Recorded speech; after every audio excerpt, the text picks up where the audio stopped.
Hello मेरे प्यारे बच्चों, कैसे आप सब। तो आज हम लोग फिर से शुरू करने वाले हैं हेलो अल्केन हेलोइंस का एनसीईआरटी सॉल्यूशन। आज हम लोग सॉल्व करेंगे 10.4 से आगे, ठीक है। 10.3 तक हम लोग सॉल्व कर चुके हैं। 10.1 को हम लोग सॉल्व किए थे फर्स्ट वीडियो में। सेकेंड वीडियो में 10.2 और 10.3 को सॉल्व किए थे। और आज हम लोग 10.4 से आगे सॉल्व करेंगे, ठीक है। तो 10.4 में एनसीईआरटी में सवाल है एक्सरसाइज में बच्चों, which one of the following has the highest dipole moment. मतलब आपको तीन स्ट्रक्चर दिया हुआ है, CH2, Cl2, CH3 और CCl4। इन तीनों में पूछ रहा है कि किसका डायपोल मोमेंट का वैल्यू क्या होता है बच्चों, हाईएस्ट होता है। तो इसका डायपोल मोमेंट का वैल्यू बच्चों डिपेंड करता है इनका स्ट्रक्चर पर कि स्ट्रक्चर कैसा है। जैसे इसका अगर हम लोग बच्चों स्ट्रक्चर बनाएंगे, इसका स्ट्रक्चर आपको कुछ ऐसा मिलेगा, Cl हाइड्रोजन, यहाँ भी क्या H। इसका बच्चों जब स्ट्रक्चर बनाएंगे हम लोग तो ये आएगा आपका Cl हाइड्रोजन। इसका बच्चों स्ट्रक्चर बनाएंगे हम लोग CCl4 का तो मिलेगा Cl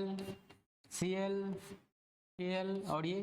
तो यहाँ देखिए बच्चों, ध्यान से देखने वाली बात क्या है, डायपोल मोमेंट का जो डायरेक्शन होता है इसमें कम इलेक्ट्रोनेगेटिविटी वाला से ज्यादा इलेक्ट्रोनेगेटिविटी वाला की तरफ होता है। मतलब ये जिसका इलेक्ट्रोनेगेटिविटी ज्यादा होगा उसके तरफ डायरेक्शन होता है डायपोल मोमेंट का। तो इसमें डायरेक्शन इधर होगा, इसमें भी डायरेक्शन क्या होगा बच्चों, इधर होगा। मतलब दोनों के कारण जो है इस पर चार्ज डेवलप होगा। इस वाले में देखिए, ये क्लोरीन इधर खींचेगा इसको, इसका डायरेक्शन इधर, तो इन दोनों ये क्या करेगा, इसका डायपोल मोमेंट को ये कैंसिल कर देगा। लेकिन इसका डायपोल मोमेंट को ये कैंसिल नहीं कर पाएगा, क्यों? क्योंकि हाइड्रोजन और कौन है, कार्बन है। तो हाइड्रोजन और कार्बन है, ये हाइड्रोजन से जो है कार्बन का इलेक्ट्रोनेगेटिविटी थोड़ा सा ज्यादा होता है, तो इनका डायरेक्शन इधर होता है। और दूसरा चीज की दोनों का देख लीजिए इलेक्ट्रोनेगेटिविटी क्या है, अलग अलग है, अलग अलग है। तो इस पर कुछ ना कुछ चार्ज डेवलप होगा, ठीक है। यहाँ जैसे हम लोग देखेंगे, हम लोग इसका डायपोल मोमेंट का डायरेक्शन इधर होगा, इसका डायपोल मोमेंट का डायरेक्शन इधर, तो ये दोनों एक दूसरे को कैंसिल आउट कर देगा। इसमें देखिए डायपोल मोमेंट का डायरेक्शन उधर, इसमें डायपोल मोमेंट का, ये भी दोनों क्या है, एक दूसरे के अपोजिट में, ये भी एक दूसरे को क्या अपोजिट में है। दोनों के कारण ना ही इन दोनों के कारण कोई चार्ज डेवलप होगा, नहीं इन दोनों के कारण कोई चार्ज डेवलप होगा। इसलिए इसका डायपोल मोमेंट का जो वैल्यू होगा बच्चों वो होगा 0। इसका एक्सपेरिमेंटली देखा गया है, डायपोल मोमेंट का वैल्यू होता है 1.0। वैसे डिवाई हम लोग कहते हैं इसको, म्यू बराबर यहां भी हो इतना। इसका बच्चों डायपोल मोमेंट का वैल्यू होता है 1.63 डिवाई। तो सबसे ज्यादा जो बच्चों डायपोल मोमेंट का वैल्यू होगा किसका, CH2 Cl2 का। तो याद रखेंगे सबसे ज्यादा, यह एनसीईआरटी का सवाल है बच्चों, ये पूछा जाता है, ध्यान रखेंगे। CH2 Cl2, CH3 और CCl4 में सबसे ज्यादा डायपोल मोमेंट का वैल्यू किसका होता है बच्चों, CH2 Cl2 का होता है, ठीक है। ये स्ट्रक्चर पर सबका डिपेंड करता है। इसमें देखिए ये दोनों क्लोरीन एक दूसरे को कैंसिल कर दे रहा है, ये भी एक दूसरे को कैंसिल कर दे रहा है। इसमें ये दोनों एक दूसरे को कैंसिल कर रहा है, लेकिन ये इसमें कैंसिल नहीं कर पा रहा है। लेकिन इसमें देखिए दोनों क्लोरीन इलेक्ट्रॉन को खींच रहा है, ठीक है। तो इसके कारण चार्ज जो डेवलप होगा बच्चों, यहाँ चार्ज डेवलप होगा। और हम लोग का जो डायपोल मोमेंट का जो फॉर्मूला होता है, म्यू बराबर होता है मैग्नीट्यूड ऑफ चार्ज इनटू क्या, डिस्टेंस पर, ठीक है। जिनका चार्ज ज्यादा होगा बच्चों उसका डायपोल मोमेंट का वैल्यू क्या होगा, ज्यादा होगा, ठीक है। तो डायपोल मोमेंट का वैल्यू सबसे ज्यादा किसका होगा, CH2 Cl2 का होगा। वही पूछा था सवाल, which one of the flowing has the highest dipole moment. मतलब द्विध्रुव आघूर्ण सबसे ज्यादा किसका होगा, तो बच्चों CH2 Cl2 का होगा, ठीक है। अगला सवाल है बच्चों 10.5 है ये, और ये 10.5 पे सवाल पूछा है, एन हाइड्रोकार्बन, एक हाइड्रोकार्बन है C5H10 does not react with chlorine in dark but give a single monochloro compound C5H9Cl in bright sunlight. मतलब सनलाइट के प्रेजेंस में आइडेंटिफाई द हाइड्रोकार्बन। तो देखिए बच्चों यहाँ इसका आंसर क्या होगा, ये सवाल पूछ रहा है कि देखिए एक हाइड्रोकार्बन है जिसका फॉर्मूला क्या है, C5H10 है, C5H10 है हाइड्रोकार्बन का। बोला है कि does not react with chlorine in dark. मतलब ये बोल रहा है कि C5H10 का जो एक हाइड्रोकार्बन है वो क्लोरीन के साथ में डार्क मीडियम में अभिक्रिया नहीं करता है, डार्क मीडियम में अभिक्रिया नहीं करता है।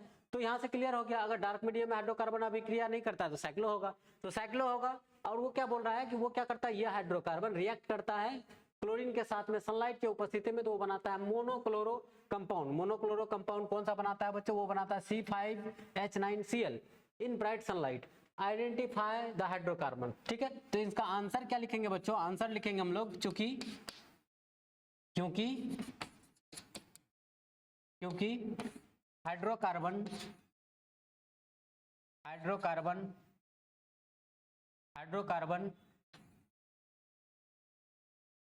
क्लोरीन के साथ डार्क मीडियम में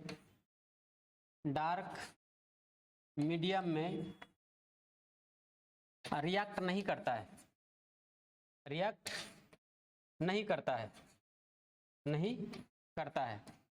तो अब डार्क मीडियम में जो अभिक्रिया करता है वो बच्चा कौन सा होगा? वो होगा साइक्लोअल्केन होगा। तो साइक्लोअल्केन होगा तो यह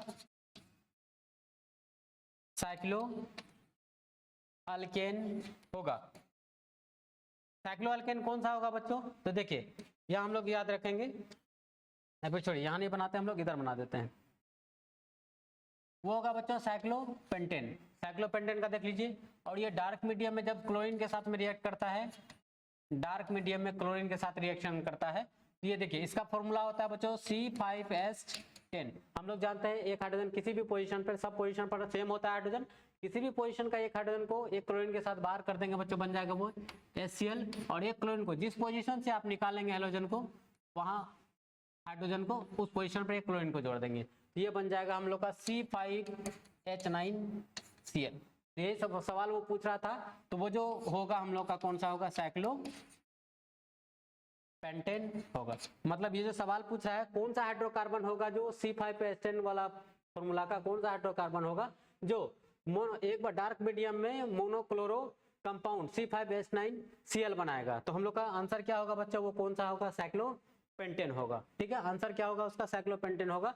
क्योंकि ये जो है सनलाइट के प्रेजेंस में, क्लोरीन के साथ में सनलाइट के प्रेजेंस में, सॉरी डार्क है, ये सनलाइट के प्रेजेंस में बोला है, H न्यू को लिख लेते हैं। और ये डार्क मीडियम में अभिक्रिया नहीं करता है, लिखेंगे नो रिएक्शन। ठीक है, सनलाइट के प्रेजेंस में साइक्लोअल्केन क्या करता है? अभिक्रिया, साइक्लोपेंटेन अभिक्रिया करके C5H9Cl बनाता है। मतलब साइक्लोपेंटेन को लिखने से पहले लिखेंगे 1 क्लोरोसाइक्लोपेंटेन बनाता है, लेकिन वो कंपाउंड हम लोग का हाइड्रोकार्बन कौन सा होगा? साइक्लोपेंटेन होगा। याद रखेंगे साइक्लोपेंटेन जो है सनलाइट की उपस्थिति में, क्लोरीन के साथ सनलाइट की उपस्थिति में C5H9Cl बनाता है, लेकिन वो डार्क मीडियम में अभिक्रिया क्लोरीन के साथ में Cl2 के साथ में रिएक्ट नहीं करता है। ठीक है, याद आपको यही रखना है, साइक्लो क्या होगा? पेंटेन होगा इसका सही आंसर। नेक्स्ट है हम लोग का बच्चों राइट द आइसोमर्स। क्या लिखना है आपको? Isomers of compound having formula C4H9Br। तो C4H9Br का कितना नंबर ऑफ पॉसिबल आइसोमर हो सकता है? कितना पॉसिबल नंबर ऑफ आइसोमर होगा? तो हम लोग देखिए बनाते हैं डिफरेंट टाइप का। पहला तो हम लोग स्ट्रेट चेन वाला बना लेते हैं, चेन आइसोमर बनाते हैं CH3 CH2 CH2 और लिख लेते हैं Br। अब देखिए चेन को हम लोग छोटा करते हैं, दूसरा बनाते हैं CH3 CH3, ये बना लेते हैं CH2 और बना लेते हैं, यहाँ लिख लेते हैं Br। देखिए इसमें भी 1 2 3 4 Br।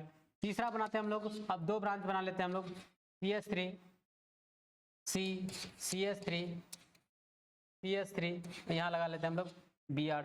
और एक आइसोमर बच्चों बन जाएगा इसका, वो बनेगा CH3, चौथा CH3 CH2 CH Br CH3। तो ये 4 पॉसिबल आइसोमर होगा, 4 पॉसिबल स्ट्रक्चर होगा, ये 4 आइसोमर बनेगा। तो सवाल पूछा है right the isomer of the compound having formula कितना? C4H9Br। तो ये 4 स्ट्रक्चर बनेगा, ये चारों को क्या कहेंगे? इसका आइसोमर कहेंगे बच्चों। किसका कहेंगे? C4H9Br का ये चारों आइसोमर है। ठीक है, तो ये दोनों हो गया हम लोग का कौन सा आइसोमर? इसमें भी 3 कार्बन है। देखिए ये दोनों हो गया हम लोग का चेन आइसोमर, ये हो गया हम लोग का पोजीशन आइसोमर। ये दोनों क्या हो गया? Position, 2 chain isomer, 2 position isomer. ठीक है, नेक्स्ट अगला है हम लोग का बच्चों 10.7 में पूछ रहा है right the equations for the preparation of 1-iodobutane from, मतलब किससे? बोला है कि 1-iodobutane, क्या बोल रहा है? बोला है कि 1-iodobutane आपको बनाना है फ्रॉम दिया हुआ है, किससे बनाना है? एक दिया हुआ 1-butanol, दूसरा दिया हुआ है 1-chlorobutane और दिया हुआ है but1-इन। तो हम लोग को ये 3 दिया हुआ है। तो पहला बच्चों दिया हुआ है, 1 नंबर को पहले सॉल्व करने का प्रयास करते हैं। पहला है 1 ब्यूटेनॉल। तो इसका बच्चों मतलब ऐसा भी है हम लोग का, ऐसे भी लिख सकते हैं इसको, ब्यूट एन 1 नंबर पर ऑल। तो पहले हम लोग इसका पॉसिबल स्ट्रक्चर बना लेते हैं। इसका जब पॉसिबल स्ट्रक्चर बच्चों बनाएंगे तो ऐसा बनेगा CH3 CH2 CH2 CH2OH। देखिए इसका नाम लिख लीजिए 1 2 3 1 2 3 4। तो यह हो गया ब्यूटेन 1 ऑल। ठीक है, इसको किसमें कन्वर्ट करने के लिए बोला है बच्चों? बोला है 1 आयोडो ब्यूटेन बनाना है। ठीक है, तो इधर बना लेते हैं हम लोग CH3 CH2 CH2 CH2I। ये हो गया। इसका जब नाम लिखेंगे हम लोग लिखेंगे तो बच्चों butane sorry 1 iodo butane 1 iodo butane 1 iodo butane. तो बच्चों इसमें कन्वर्ट करने के लिए हम लोग को क्या करना होगा? ठीक है, इसमें कन्वर्ट करने के लिए हम लोग को क्या करना पड़ेगा? हम लोग को कहाँ चलना है? ब्यूटेन 1 ऑल से हम लोग को कन्वर्ट करना है यहाँ तक। तो इसका हम लोग देखिए, हम लोग रिएक्शन को देखते हैं। इसको हम लोग दो तरीके से हम लोग चेंज कर सकते हैं। एक तो हम लोग पढ़े हैं रेड फास्फोरस और I2 के साथ अगर रिएक्ट करा दें। किसके साथ में बच्चों? रेड P और I के साथ में अगर रिएक्ट करा दें तो रेड P और I के साथ में I2 के साथ में अगर रिएक्ट करा देंगे बच्चों, हम लोग हेलोल्केन हेलोडिन्स का पहला जब शुरुआत ही किए थे बनाना तो हम लोग पढ़े थे, जब हम लोग इसमें हम लोग ट्रिक भी लगाए थे, OH को हटाना है और एक हेलोजन को लगाना है। ठीक है, आराम से बन जाएगा। दूसरा बोल रहा है बच्चों 1 क्लोरोब्यूटेन बनाना है। ठीक है, 1 क्लोरोब्यूटेन से बनाना है आपको इसको, तो पहले 1 क्लोरोब्यूटेन बनाते हैं। दूसरा बोला है 1 क्लोरोब्यूटेन से बनाना है आपको 1 आयोडो ब्यूटेन। 1 क्लोरोब्यूटेन से बनाना है क्या बच्चों? 1 आयोडो ब्यूटेन। तो इसको हम लोग कैसे बनाएंगे? तो पहले तो 1 क्लोरोब्यूटेन बनाना पड़ेगा। ठीक है, तो 1 क्लोरोब्यूटेन पहले बनाते हैं। देखिए CH3 CH2 CH2 CH2 Cl, इसका नाम हो गया बच्चों 1 क्लोरोब्यूटेन। इसे हम लोग को चेंज किस में करना है? वो चेंज करना है CH3 CH2 CH2 CH2I में। तो इसमें देखिए हम लोग को बच्चों चेंज करना है। तो यहाँ हम लोग एक पढ़े थे रिएक्शन फिंकल-स्टीन रिएक्शन। क्या पढ़े थे फिंकल-स्टीन रिएक्शन में? फिंकल-स्टीन रिएक्शन में बच्चों पढ़े थे जब अल्काइल हैलाइड की अभिक्रिया, ऐसा था जब अल्काइल हैलाइड की अभिक्रिया हम लोग जब अल्काइल हैलाइड की अभिक्रिया सोडियम, क्या हो गया, सोडियम आयोडाइड एसीटोन की उपस्थिति में कराते हैं। किसके उपस्थिति में? एसीटोन की उपस्थिति में कराते हैं। तो एसीटोन की उपस्थिति में कराते हैं तो क्या बच्चा बनता है? यहाँ लिखेंगे सोडियम आयोडाइड को जब हम लोग एसीटोन की उपस्थिति में कराते हैं तो इसी को हम लोग हैलोजन एक्सचेंज रिएक्शन के नाम से जानते थे। इसको कहाँ जोड़ देना है बच्चों? यहाँ जोड़ देना है और इसको सोडियम के साथ बाहर कर देना है। बाहर निकाले थे हम लोग NaX, तो यहाँ लिखेंगे NaCl। फिंकल-स्टीन रिएक्शन इसको याद रख लें। कौन सा रिएक्शन है बच्चों? वो है फिंकल-स्टीन रिएक्शन। ठीक है, कन्वर्जन एकदम आसान होता है, खाली आपको क्वेश्चन ढंग से पढ़ने आना चाहिए, एकदम आराम से बन जाएगा। ठीक है, नेक्स्ट देखते हैं। अगला क्वेश्चन क्या था बच्चों? ब्यूट 1 इन से बनाना है। ब्यूट 1 इन से बनाना है हम लोग को, देखते हैं। तीसरा हम लोग को बच्चों दिया हुआ है ब्यूट 1 इन से बनाना है हम लोगों को 1 आयोडो ब्यूटेन। ठीक है, तो इसका स्ट्रक्चर पहले बना लेते हैं। CH3 CH2 CH double bond CH2 और इससे बनाना है हम लोग को CH3 CH2 CH2 CH2I। तो पहले बच्चों इसको क्या करेंगे हम लोग? अल्कोहल में चेंज कर लेंगे। तो अल्कोहल में चेंज करने के लिए पहले धीरे धीरे स्टेप बाय स्टेप चलते हैं। देखिए इसको जब हम लोग सॉल्व करेंगे तो लिखेंगे CH3 CH2 CH double bond CH2। यहाँ हम लोग रिएक्ट करा देते हैं बच्चों HBr के साथ में और H2O2 के प्रेजेंस में। कौन सा मान रूल सर? यहाँ हम लोग लगाएंगे एंटी मार्कोनिक्स रूल। अगर आपको एंटी मार्कोनिक्स रूल याद होगा तो न्यूक्लियोफाइल को हम लोग कहाँ जोड़ते हैं बच्चों? न्यूक्लियोफाइल को जोड़ते हैं हम लोग ज्यादा हाइड्रोजन वाला कार्बन पर और इलेक्ट्रोफाइल को जोड़ते हैं हम लोग कम हाइड्रोजन वाला कार्बन पर। तो इससे पहला स्टेप में हम लोग का चेंज होकर क्या आएगा? CH3 CH2 CH2, ये आ गया CH2 और यहाँ आया बच्चों Br। ठीक है, तो पहले इसको यहाँ फिर से लाते हैं। ये निकला CH3 CH2 CH2 CH2 और यहाँ रहा Br। अब हम लोग को बच्चों किस में चेंज करना है? हैलोजन एक्सचेंज रिएक्शन लगाएंगे, यहाँ भी लगाएंगे सोडियम आयोडाइड के साथ में एसीटोन की उपस्थिति में जब कराएंगे, देखिए हैलोजन को एक्सचेंज कर दें, इसको यहाँ ले आए, सोडियम को किसके साथ, ब्रोमीन को किसके साथ बाहर कर दें, सोडियम के साथ में, तो हम लोग का बन जाएगा, देखिए बच्चों ऐसा CH3 CH2 CH2 CH2 है ना, एकदम आसान। ठीक है, तो सबसे पहले देखिए कन्वर्जन आपको ढंग से आना चाहिए, पहले इसको लिखने के लिए सीखना है। पहले वो क्या बोला है, ब्यूट 1 इन से बोला है 1 आयोडोब्यूटेन बनाने के लिए, तो पहले हम लोग उसका स्ट्रक्चर बना लेंगे, फिर हम लोग दिमाग लगाएंगे, फिर हम लोग सोचेंगे कि कौन सा कैटलिस्ट का हम लोग प्रयोग करें, कौन सा कैटलिस्ट का यूज करें, जिससे हम लोग आसानी से ब्यूट 1 इन से कहाँ पहुंच जाए, 1 आयोडोब्यूटेन में पहुंच जाए। ठीक है, आप इसको नोट करते जाइए एकदम बहुत अच्छे तरीके से, ऐसा ऐसा हम लोग मैकेनिज्म के थ्रू से बहुत ढंग से एकदम प्रॉपर तरीके से हम लोग सीखे हुए हैं। ठीक है, अगर आपको पूरा रिएक्शन याद है तो बनाने में एक जरा दिक्कत नहीं आएगा, जरा सा भी दिक्कत नहीं, फटाफट समझ में आ रहा होगा। नेक्स्ट सवाल है बच्चों हम लोग का 10.8, what are ambidentate nucleophile, what are ambidentate nucleophile, explain with an example. ठीक है, तो एम्बिडेंटेड बच्चों क्या होता है, अगर एक ही अटैकिंग रिएजेंट में 2 एटम डोनेट करने वाला होता है इलेक्ट्रॉन, फिर से सुने, एक ही मॉलिक्यूल में अगर 2 इलेक्ट्रॉन डोनेटर उपस्थित रहता है, प्रेजेंट रहता है, न्यूक्लियोफाइल हम लोग किसको कहते हैं, तो वैसे स्पीसीज या आयंस को कहते हैं जिसमें इलेक्ट्रॉन डोनेट करने का क्षमता होता है, क्या होता है, डोनेट करने का क्षमता होता है, उसको हम लोग क्या कहते हैं बच्चों, न्यूक्लियोफाइल कहते हैं। तो एम्बिडेंटेड हम लोग न्यूक्लियोफाइल किसको कहेंगे, एम्बिडेंटेड न्यूक्लियोफाइल हम लोग उसको कहते हैं, इसको वैसे हिंदी में कहा जाता है उभयदंती, क्या कहा जाता है, या फिर उभयधर्मी बोला जाता है, उभयधर्मी न्यूक्लियोफाइल, नाभिक स्नेही, उभयधर्मी नाभिक स्नेही।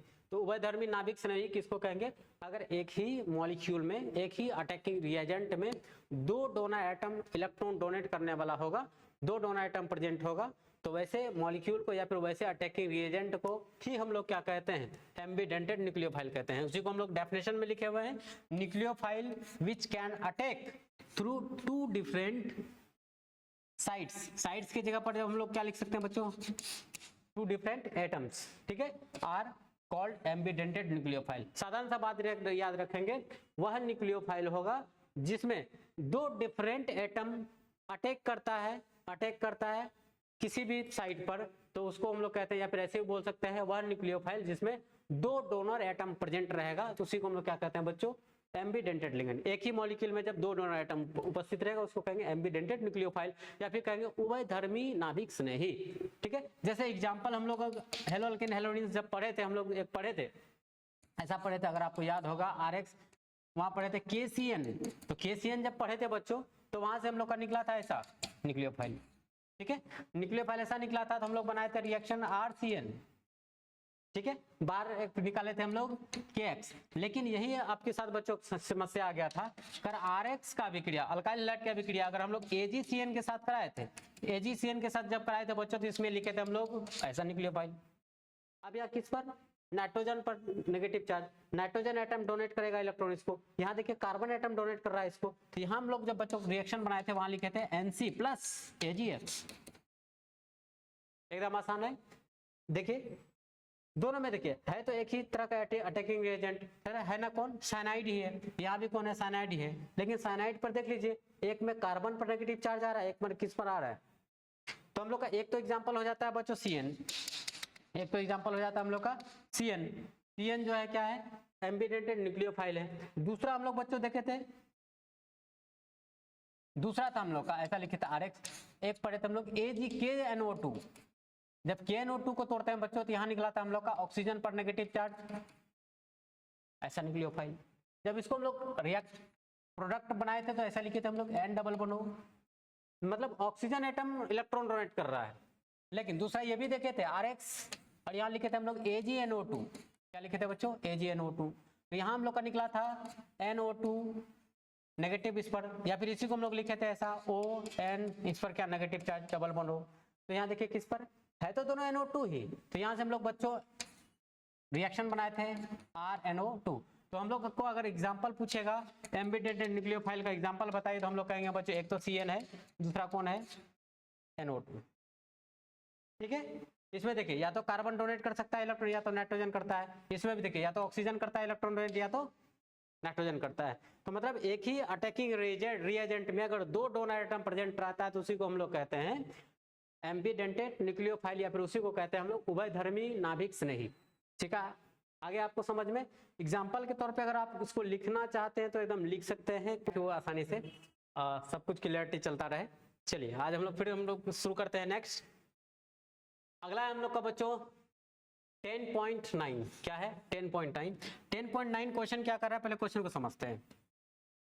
10.9 में बच्चों ये कह रहा है which compound in each of the following pairs will react faster in SN2 reaction. कौन सा रिएक्शन बच्चों?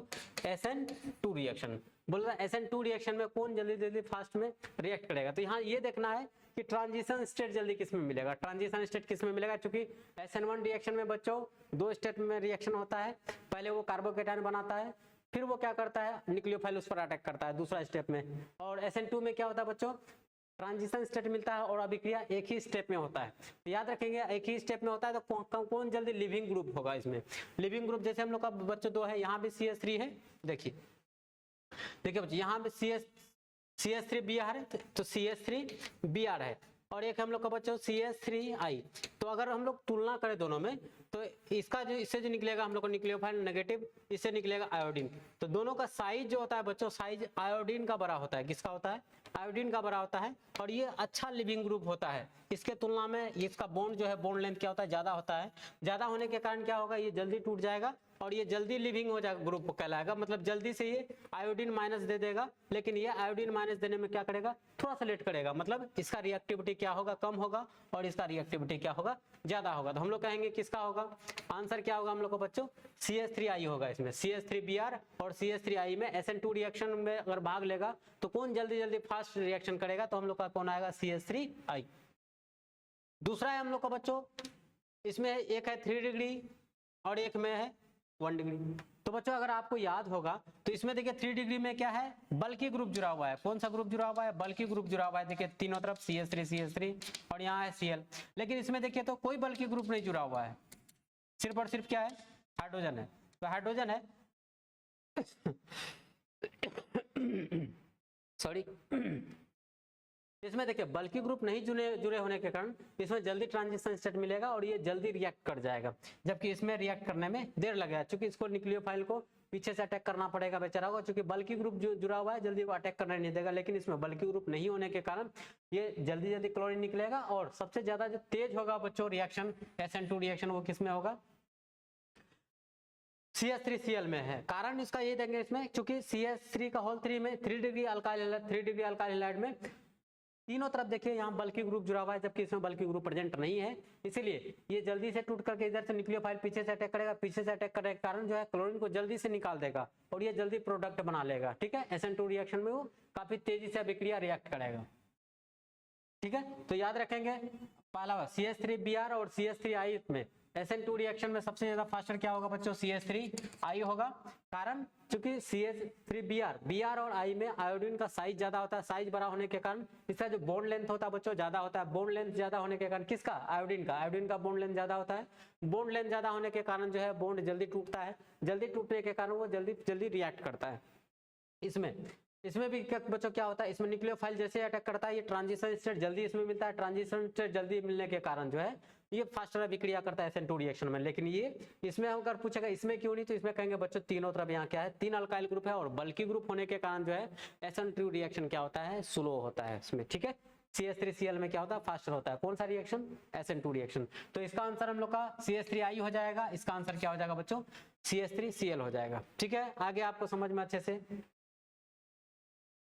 अगला है बच्चों 10.10, predict all the alkene that would be form by dehydrohalogenation of the following halide with sodium ethoxide in ethanol and identify the major alkene। ये बोल रहा है कि प्रिडिक्ट ऑल द एल्कीन्स, मतलब आप पहचानिए सब अल्कीन को, दैट वुड बी फॉर्म मतलब बनेगा बाय डीहाइड्रोहेलोजिनेशन, मतलब डीहाइड्रोहेलोजिनेशन से जो एल्कीन बनेगा उसको आप पहचानिए। ठीक है, जो फॉलोइंग हैलाइड विथ ये जो रिएक्ट कर रहा है डिहाइड्रोहेलोजिनेशन जो कर रहा है वो किसके उपस्थिति में, सोडियम इथोक्साइड इन इथेनॉल, मतलब सोडियम इथोक्साइड और इथेनॉल के प्रेजेंस में जब कर रहा है तो एल्कीन बन रहा है, तो इसमें आपको मेजर प्रोडक्ट भी बनाना है। तो पहला बोल रहा है बच्चों 1 bromo 1 methyl cyclohexane, 1 bromo 1 methyl cyclohexane. तो हम लोग सेपरेटली इसको बनाते हैं, 1 ब्रोमो 1 मिथाइल साइक्लोहेक्सेन पहले बनाते हैं। देखिए 1 ब्रोमो और क्या दिया हुआ है 1 methyl cyclohexane, 1 bromo 1 methyl cyclohexane, ठीक है। तो इससे देखिए बच्चों हम लोग डिहाइड्रोहेलोजिनेशन करेंगे तो आपको याद होगा डिहाइड्रोहेलोजिनेशन कराते हैं तो हम लोग बीटा हाइड्रोजन क्या करता है, बीटा हाइड्रोजन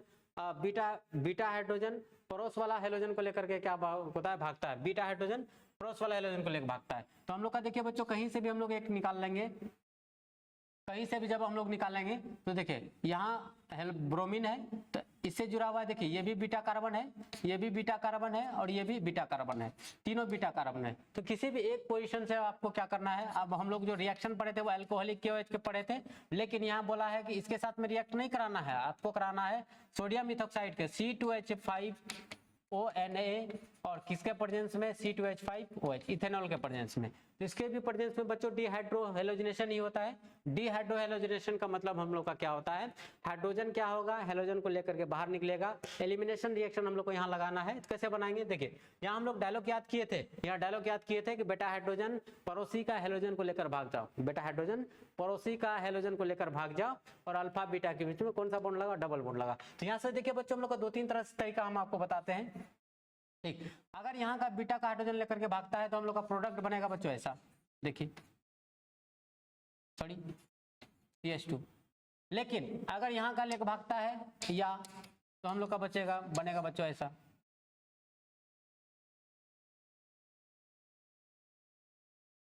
ये CH3। अगर वो यहां से लेके भागता है तो ये बनेगा ऐसा कुछ CH3। तो देखिए या तो आप इस प्रोडक्ट को ले सकते हैं या तो इस प्रोडक्ट को ले सकते हैं, ठीक है। तो पहला देखिए इसका नाम क्या, 1 ब्रोमो 1 मिथाइल साइक्लोहेक्सेन, वही ना था, हाँ 1 ब्रोमो 1 मिथाइल साइक्लोहेक्सेन। देखिए 1 ब्रोमो 1 मिथाइल साइक्लोहेक्सेन से देखिए हम लोग बनाए डिहाइड्रोहेलोजिनेशन किए, डिहाइड्रोहेलोजिनेशन इसके प्रेजेंस में बोला था कराने के लिए। तो हम लोग या तो यहाँ से हाइड्रोजन बीटा हाइड्रोजन को निकाल सकते हैं, या तो यहाँ से निकाल सकते हैं, या तो यहाँ से निकाल सकते हैं। तो तीनों का हम लोग देखिए पॉसिबिलिटी प्रोडक्ट बना लिए। तो सबसे ज्यादा मेन प्रोडक्ट जो होगा बच्चों या तो आप इसको ले सकते हैं या तो मेन प्रोडक्ट आप इसको ले सकते हैं, ये बेस्ट प्रोडक्ट होगा। क्यों, क्योंकि इसका स्टेबिलिटी कम होगा, कारण क्योंकि डबल बॉन्डेड से जो जुड़ा हुआ है। यहाँ भी देखिए अल्फा हाइड्रोजन है, यहाँ भी अल्फा हाइड्रोजन है, यहाँ 2 अल्फा हाइड्रोजन है और यहाँ भी 2 अल्फा हाइड्रोजन है, टोटल 4 अल्फा हाइड्रोजन होगा। लेकिन यहाँ अगर देखेंगे बच्चों तो ये हम लोग का डबल बॉन्डेड कार्बन है, यहाँ देखिए 3 अल्फा हाइड्रोजन यहाँ है और 2 अल्फा हाइड्रोजन यहाँ है, तो टोटल अल्फा हाइड्रोजन बच्चों यहाँ 5 होगा। इसमें भी देखेंगे तो अल्फा हाइड्रोजन का संख्या 5 होगा। तो अल्फा हाइड्रोजन बच्चों एल्कीन में जितना ज्यादा होता है स्टेबिलिटी उसका क्या होता है उतना ही ज्यादा होता है, इसलिए मेजर प्रोडक्ट क्या होगा हम लोग का बच्चों, ये होगा, ये क्या होगा, माइनर प्रोडक्ट होगा, ठीक है। नेक्स्ट अगला देखते हैं हम लोग का, अगला बोला है 2 क्लोरो 2 मिथाइल ब्यूटेन। तो पहले बना लेते हैं 2 chloro 2 methyl butane, 2 chloro 2 methyl butane. पहले तो ब्यूटेन बना ले, 2 क्लोरो 2 मिथाइल ब्यूटेन, 4 कार्बन तो हो गया।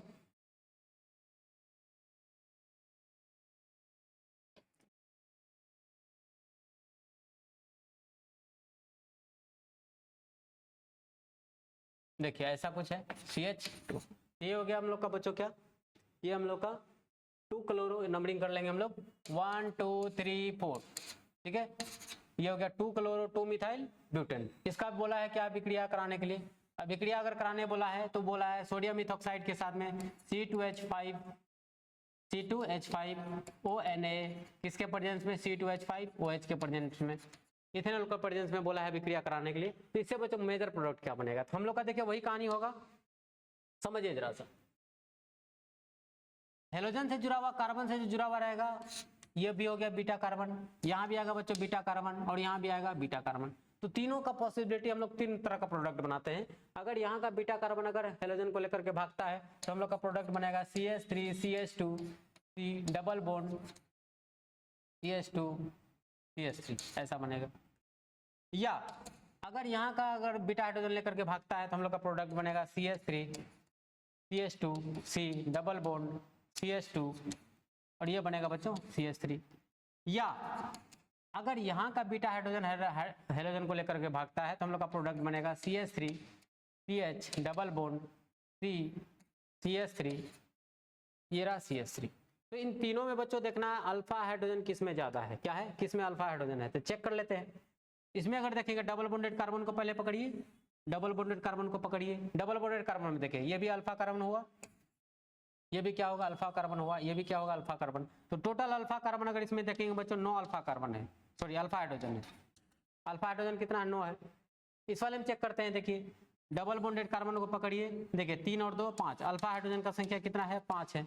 इस वाले में चेक करिए अल्फा हाइड्रोजन का संख्या, देखिए बच्चों डबल बॉन्ड को पकड़िए तो 3 और 2 5, अल्फा हाइड्रोजन 5 है। तो अल्फा हाइड्रोजन देख लीजिए किस में ज्यादा है, जिसमें अल्फा हाइड्रोजन ज्यादा होगा उस एल्कीन का स्टेबिलिटी क्या होता है ज्यादा होता है, इसलिए हम लोग का मेन प्रोडक्ट बच्चों क्या होगा, ये हम लोग का मेन प्रोडक्ट होगा, मतलब मेजर प्रोडक्ट ये होगा और माइनर प्रोडक्ट क्या बच्चा होगा ये होगा।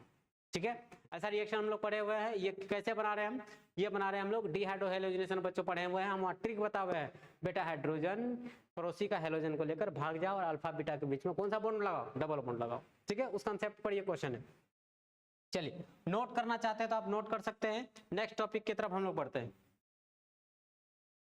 अगला है बच्चों हम लोग का क्वेश्चन, वो बोला है 2,2,3 ट्राइमिथाइल 3 ब्रोमो पेंटेन। पहले पेंटेन बना लेते हैं,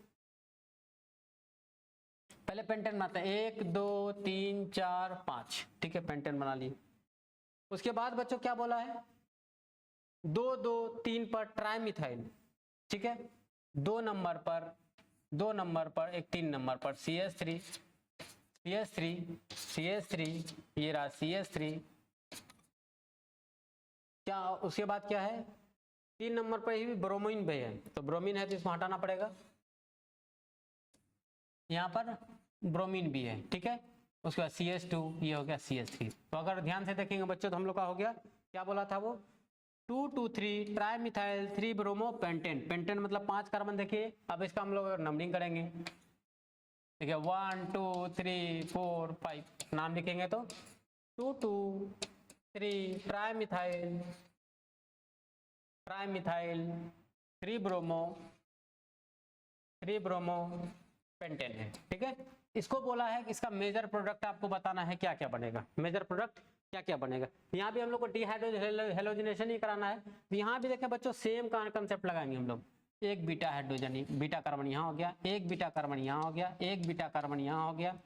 ठीक है, देखिए 3 बीटा कार्बन है, तो हम लोग का बात आता है कि 3 बीटा कार्बन है तो कहाँ कहाँ से हम लोग हेलोजन को निकाल सकते हैं। तो देखिए यहाँ तो हेलोजन है, यहाँ हाइड्रोजन है, तो यहाँ से हाइड्रोजन को अगर हम निकाल सकते हैं या तो यहाँ से निकाल सकते हैं, हम लोग दोनों तरफ से निकालते हैं।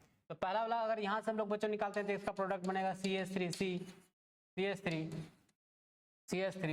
ये रहा C। Br को अगर यहाँ से निकालते हैं तो यह बन जाएगा, इसके बीच में डबल बॉन्ड CH3 यहाँ है बच्चों। या ऑप्शन है हम लोग के पास में, अगर हम लोग यहाँ से निकालें, यहाँ तो बीटा हाइड्रोजन है ही नहीं तो हम लोग को यहाँ से निकालना होगा, यहाँ से निकालेंगे तो बच्चों ये बनेगा CH3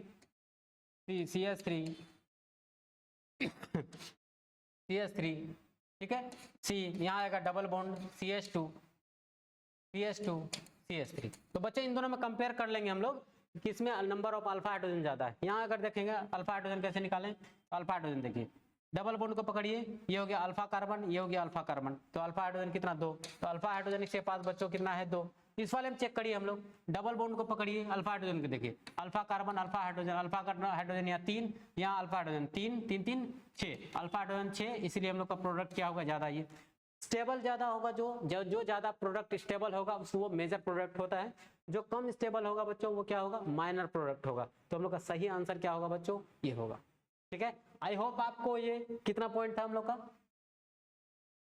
10.10 तक आपको बहुत अच्छे से मजेदार तरीके से समझ में आया होगा। 10.10 के बाद में 10.11 12 13 14 15 16 17 सबको हम लोग टोटल का टोटल एनसीईआरटी का सॉल्यूशन करेंगे, लेकिन नेक्स्ट वीडियो में। अगर आप इस वीडियो पर नए हैं तो बच्चों चैनल को जरूर सब्सक्राइब कर ले और अपने दोस्तों के साथ में शेयर करना बिल्कुल भी ना भूलें। इस वीडियो पर बने रहने के लिए आप सभी का बहुत बहुत बहुत बहुत धन्यवाद। Thank you.